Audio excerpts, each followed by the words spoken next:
महात्मा के पास एक सज्जन जाते थे, दो लोग जाएं। एक अच्छा हट्टा कट्टा पहलवान था, दंड बैठक लगाए रोज, और स्वामी जी क्या हो रहा है, प्रणाम, आओ बैठो पहलवान। पर उसके पास पैसा वैसा नहीं था, साधारण आदमी था, श्रमजीवी था।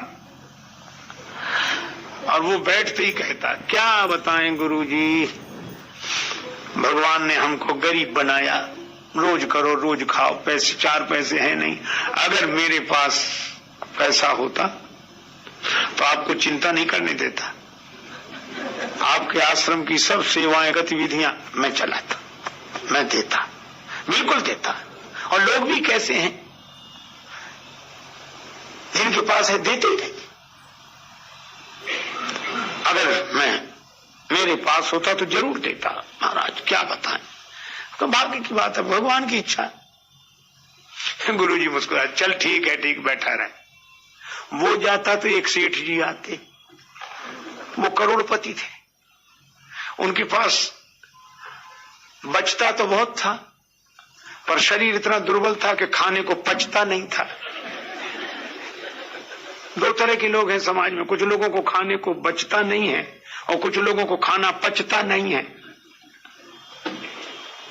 सब बेचारे वो सांस भरते हुए, स्वामी जी आओ आओ, डालो भैया ने कुर्सी डाला, बैठ गए। बड़ी देर में तो उनकी सांस रुकती, फिर कहते, क्या बताएं महाराज, भगवान ने रोगी बनाया है, बीमार रहते डॉक्टर, अगर मैं थोड़ा हट्टा कट्टा होता तो आपकी चरण दबाता, सेवा करता, लेकिन शरीर से हम ही नहीं उठ बैठ, अब आपकी क्या सेवा करें। स्वामी जी फिर हंसते, और वो इसलिए हंसते थे कि जिसके पास धन है वो तन की शिकायत कर रहा है, स्वस्थ होते तो हम पांव दबा देते आपके, और जिसके पास तन है वो कहता धन होता तो कुछ सेवा कर देते। इसका मतलब करना ही नहीं चाहते ये, जिसके पास जो है वो लगाना नहीं चाहता, और शिकायत इस, और ये और सिद्ध करा कि हम तो सेवक हैं ही। ये जो धार्मिकता है, ये धार्मिकता नहीं है, ये ढोंग है, ये पाखंड है, करना नहीं चाहते। एक आदमी बोला, क्यों महाराज, हमें लोभ छोड़ देना चाहिए, दान तो करना चाहिए, रखा है तो करना चाहिए कि नहीं। महात्मा बोले, हमसे पूछ, बोले आपसे पूछ रहे हैं, लोभ छोड़ देना चाहिए, दान करना चाहिए कि नहीं, ये बताओ, आप बताओ, हम आपकी मानेंगे, आप बताओ। महात्मा बोले, तुम हमारी तो मानोगे, हमसे पूछने आए हो, और मान लो तुम अपने मकान के बाहर, तुम्हारा गांव में मकान है, और मकान के बाहर छप्पर के नीचे बैठे हो, और छप्पर के ऊपर से एक सांप निकले, और सांप धड़ाम से तुम्हारी गोद में गिरे, तो हमसे पूछने आओ कि क्या करना चाहिए, इसको गोद में रखें कि इसको फेंक दें, गले में पूछोगे। बोले क्या मतलब, उसमें पूछना क्या, वो तो तुरंत गलत हो, गलत है, गलत गलत है। तो बोले जब सांप तुम्हें गलत लगता है तो पूछने नहीं आते, अगर तुम्हें लोभ गलत लगता तो पूछने नहीं आते, दान करने लगते। अगर तुम्हें क्रोध गलत लगता तो पूछने नहीं आते। पूछना ही ये सिद्ध कर रहा है कि तुम्हें पूरी तरह से गलत लगा नहीं है। एक रेलगाड़ी में कई यात्री यात्रा कर रहे थे, गर्मी भयंकर, सो पानी बेचने वाले ये कहे, अठन्नी में 1 गिलास पानी, अठन्नी में 1 गिलास पानी, अठन्नी में 1 गिलास पानी। तो एक आदमी बोला, 4 आने में नहीं दोगे? उसने कोई जवाब ही नहीं दिया, चला गया। लौट के आए तब तक पानी खत्म हो गया था उसने कहा कि तुम न देते पानी, जवाब तो देते, हमने 4 आने में मांगा था गिलास, तुम अठन्नी में गिलास है। तो बोला इसलिए हमने जवाब देना उचित नहीं समझा। कहा क्यों? बोले जैसे ही तुमने कहा कि 54 में नहीं मिलेगा, हम समझ गए कि तुम्हें प्यास ही नहीं लगी है। जिसे प्यास लगी वो मोल भाव करेगा, जिसे प्यास लगी वो मोल भाव नहीं करता। इसी तरह जिसे सेवा की लगन होती है वो विचार नहीं करता, और विचार करने वाले तो विचारे होते हैं, इनसे ज्यादा कोई विचारा होते ही नहीं है। अभी हम विचार कर रहे हैं, अभी हम विचार कर रहे हैं, अभी हम, और विचार करने वाले बेचारे कई चले गए। आज के करैया, आज करने वाले वर्तमान में जीने वाले सुखी हो जाते हैं, और काल के करैया काल गाल में समाई गए।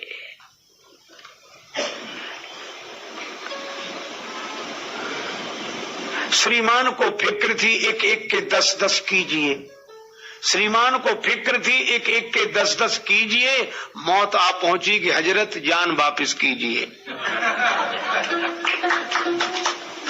ब्रज की बोली। एक बार एक संत के पास एक सज्जन गए। संत ने कहा, और भगत जी भगवान को कछु भजन वजन करो के ना है? भजन करो। सुब्रजवासी बोले, का करे महाराज, सोप तो ना मिले। सोप तो मन फुर्सत नहीं मिलती। अब का सोप तो ना मिले। तो महात्मा बोले, नारायण जब आन के जम पकड़ेंगे बाह, उन्हों से कहियो हमें अबे सोप तो ना है। इसलिए भाई ये इकट्ठे हुए हैं, एक नहीं है। 10,000 इकट्ठे हुए हैं, एक नहीं है। और इसीलिए इन्होंने हाथ मिलाया, हृदय कहां मिले? और मिलने के तरीके में फर्क होता है। दिल तो मिलता नहीं, तो हाथ मिलाता क्या है? और इसीलिए इनसे किसी से नहीं टूटा। समस्या का समाधान 10,000 इकट्ठे भी हो जाएं तो नहीं होता।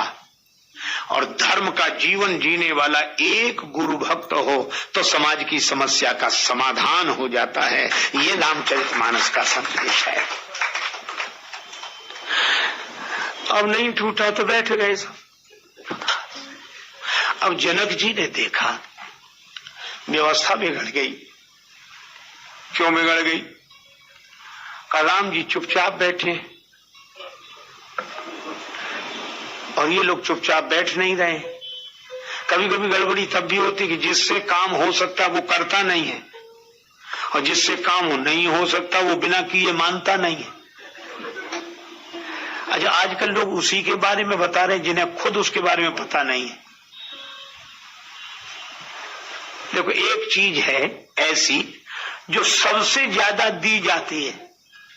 अगर कोई पहेली पूछे ऐसी कौन सी चीज है जो सबसे ज्यादा दी जाती हो, और ऐसी कौन सी चीज है जो सबसे कम ली जाती हो, तो एक ही उत्तर है, सबसे ज्यादा दी जाती है और सबसे कम ली जाती है, उसको कहते सलाह है। ये अपने एक बार एक हाथी बीमार हुआ। हाथी तो हाथी का अस्पताल तो विशेष ही होगा। बड़े बड़े पलंग बनाए गए जिसमें हाथी को लिटाया गया। तो एक पलंग खाली था, एक चींटी आई उस पे आके बैठ गई। चींटी से पूछा कि तुम क्यों आई? बोले मैं तो इसीलिए आई कि हाथी को खून की जरूरत पड़े।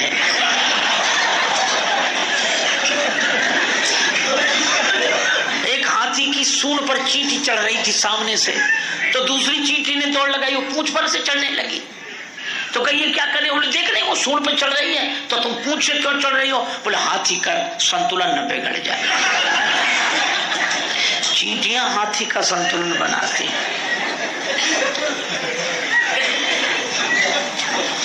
सेवक मैं उसी को मानता हूँ। जी मैं एक सज्जन बोले हनुमान जी मच्छर बन गए।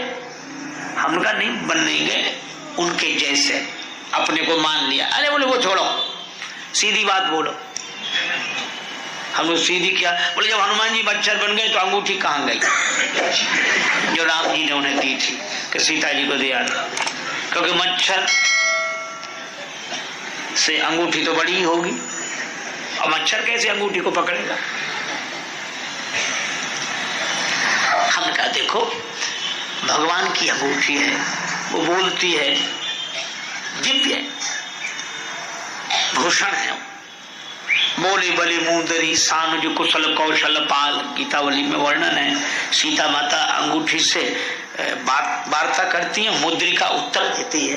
तो उनको भगवान के दिव्य भूषण, उसमें ये लौकिक बुद्धि नहीं लगानी चाहिए। अरे बोले ये तो टालू बात है, टाल रहे हो, आता नहीं कुछ। तो हमने कहा ठीक है। वो बोला कि नाम ही नाम है, कुछ नहीं है। तो हमने कहा हमको आराम हो गया, तुम जाओ भैया। तो हमारे साथ एक सज्जन थे, उनको बड़ा बुरा लगा। आपको ऐसा कह दिया? आपको? अरे हम कहा धीरे बोलो, आप इतने बड़े नहीं, आपको कह दिया तो कह दिया, कोई बात नहीं। बोले हमसे बात कराओ। हमने कहा कि तुम तो कथा नहीं करते, कथा तो हम करते हैं, तुम क्या बात कर रहे हो? बोले ऐसे लोगों के लिए हम ही कथा करते हैं, हम जवाब देंगे। तो हमको आश्चर्य हुआ कि तुम क्या जवाब दो? तो बोले अभी देखो। उसने बोला इधर आओ।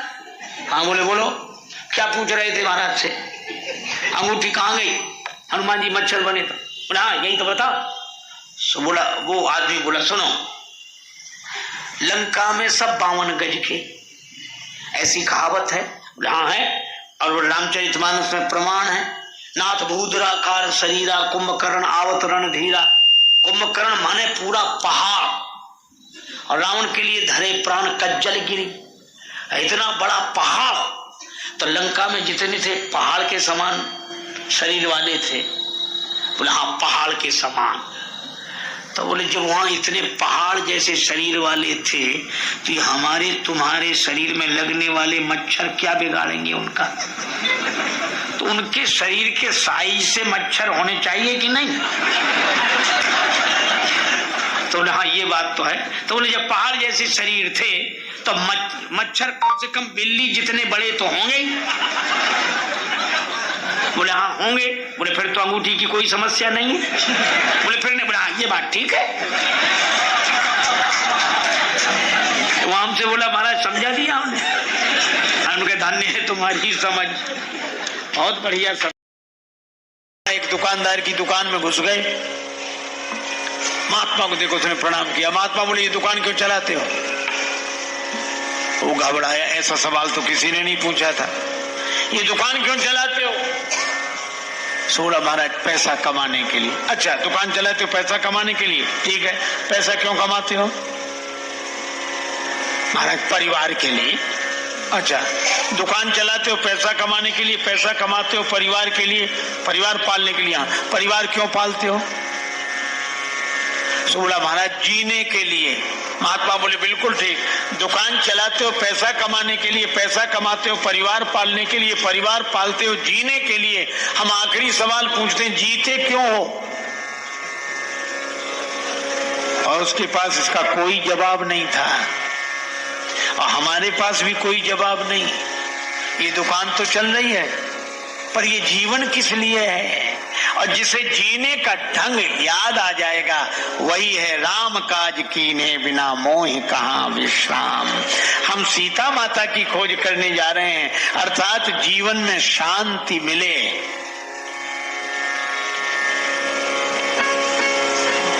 धन में सुख हो सकता है, शांति नहीं। आज पता नहीं हम लोगों की जिंदगी कैसी हो गई, हम लोग हंसना ही भूल गए। सचमुच जब हमारे जीवन में हंसी नहीं रही, हमें हंसना ही नहीं आता। इसीलिए तो पार्क में जाके सवेरे सवेरे योगासन कराने वाले झूठी हंसी, हंसो उसका कोई मतलब क्यों? याद दिलाते हैं कि हंसी चली गई। अच्छा आप लोग इतने बैठे हो, पुरुष और देवियां, ये महापुरुषों की छत्र छाया में हम लोग बैठकर कथा सुन रहे हैं। आप हमें एक बात बता दो, आपके यहाँ रहने वाली बकरी प्रसन्न हो, गाय प्रसन्न हो, घोड़ी प्रसन्न हो, इनको प्रसन्न होते तो आपने देखा होगा, पर इन्हें हंसते देखा? किसी ने कहा कि आज रात को हमारी बकरी खूब हंसी, करके हंसती नहीं, हंसी। गाय माता भी हंसती नहीं है। अरे संसार का कोई पशु पक्षी नहीं हंसता, ये हंसने का मौका केवल आदमी को मिला है, केवल आदमी को। एक बात आपने देखी होगी, आदमी सिर ऊपर करके चलता है और जानवर सिर झुकाकर चलते हैं। जानवर सिर झुकाकर चलते हैं, आदमी सिर ऊंचा करके चलता है। मानो वह मनुष्य से कहता है कि तुम हो जो सिर उठाकर चलते हो, हम सिर झुकाकर चलते हैं। पर ऐसा काम करना, सिर उठाने का मौका तो मिला है, पर ऐसा काम न करना कि फिर सिर झुकाने का मौका मिले।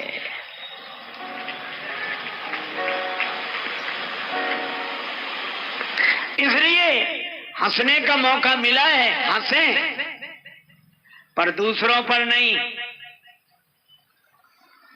आजकल तो हास्य की बातें करने वाले कवि, हास्य कवि, हास्य की कविता ही नहीं होती, हास्यास्पद होती है, हास्यास्पद। वो ऐसी कविता सुनाते हैं कि कविता पर हंसी नहीं, कवि पे हंसी आती है। कहां गई हमारी जिंदगी? हम लोग हंसते थे, अब तो बहुत ज्यादा कोई महत्वपूर्ण हंसी की बात सुनाओ तो कुछ लोग मालूम कहते हैं हंसते हैं, बहुत बढ़िया हंसी सुनकर बस कुछ तो मुस्कुरा कर हैं, अरे बस आती नहीं। एक आदमी तो सुना रहा था कि एक गधा अकेला हंस रहा था पार्क में, और उसके एक दिन पहले सारे पशु पक्षी हंस रहे थे। तो एक आदमी ने पूछा कि भैया कल तो सब जानवर हंस रहे थे, तब तो तुम हंसे नहीं, आज तुम अकेले हंस रहे हो, कल्पना है? गधे ने कहा कि हाँ आज हम अकेले हंस रहे हैं। कहा क्यों? बोले कल बंदर ने एक चुटकुला सुनाया था, हमारी समझ में वो आज आया है, हमें समझे में नहीं आती बात काहे पे हंसना है। इसलिए एक सूत्र आप याद रखो, अगर किसी ने कुछ कह दिया, सुनो बच्चा, सब लोग सुनो, किसी ने कुछ कह दिया तो हंसी में उड़ाओ, पर उसकी हंसी मत उड़ाओ, किसी की हंसी मत उड़ाओ, कोई बात हो तो हंसी में उड़ाओ। हम तो बातों में थोड़े थोड़े खिन्न होते हैं। अब तो पुराने जमाने में हमारे यहाँ होलियां होती थी, है? कैसे कैसे लोग गालियां देते थे लेकिन हंसते रहते थे। विवाह में गालियां होती हैं, हम हंसते रहते हैं। इसलिए थोड़े थोड़े में भिनभिनाना अनुभव हो रहे नहीं, और प्रतिकूलता में भी थोड़ा सहन करने की शक्ति। एक हमारे पास सज्जन थे महाराज, वो ऐसे करे, हम कहाँ चले जाएं, कैसे चले जाएं, हम अकेले कभी निकले ही नहीं, हम बड़े सुकुमार हैं, कहाँ चले जाएं, और छोड़ दे तो अकेले चले ही जाएंगे। कई बार आए गए। एक बार बोले हम बड़े सुकुमार हैं। अरे उनका सुकुमार नहीं, कमजोर हो, ये कहो कमजोर। सुकुमार माता पार्वती हैं, अति सुकुमार नतन तप जोगु, लेकिन तपस्या आरंभ कर दी शिव जी का नाम लेकर। कमजोर कुछ नहीं कर सकते। एक आदमी का हुआ विवाह, घर लौटा, दोपहर का समय, जून का महीना, माँ ने हृदय से लगाया, बेटा बहू को लेकर आया। माँ बोली और बेटा, और तो ठीक है मम्मी, नहाना है। माँ बोली तो नहा ले। बोले गर्म पानी कर दो, ठंड लगे। जून के महीने में दोपहर को 12 बजे जवान आदमी, ठंड लग रही। उसकी पत्नी ने सुना तो चूड़ियां फोड़नी शुरू की। सास बोली कुलच्छनी ये क्या कर रही है, चूड़ियां काहे को फोड़ रही है? पत्नी बोली माता जी हमने सोचा कि जो कल करना है सो आज ही करें। जिनका जून में ये हाल है ये जनवरी में बचेंगे?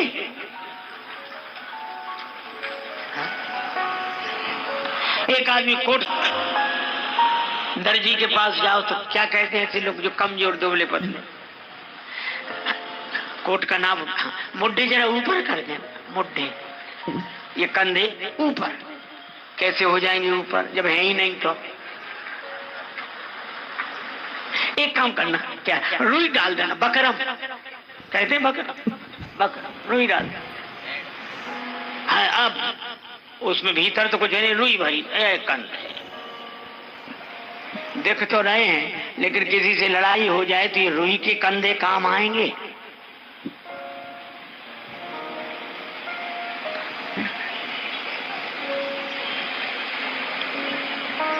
राम जी मुस्कुराए और उनकी ओर देखकर मुस्कुराए जो नहीं मुस्कुराए थे, श्री सीता जी और श्री लक्ष्मण जी की तरफ देखकर कि तुम भी मुस्कुराओ, ये तो परिस्थितियां हैं, होता ही रहता है। भगवान अगर अवश्य पार जाना हो तो मुझे चरण धोने के लिए कहो।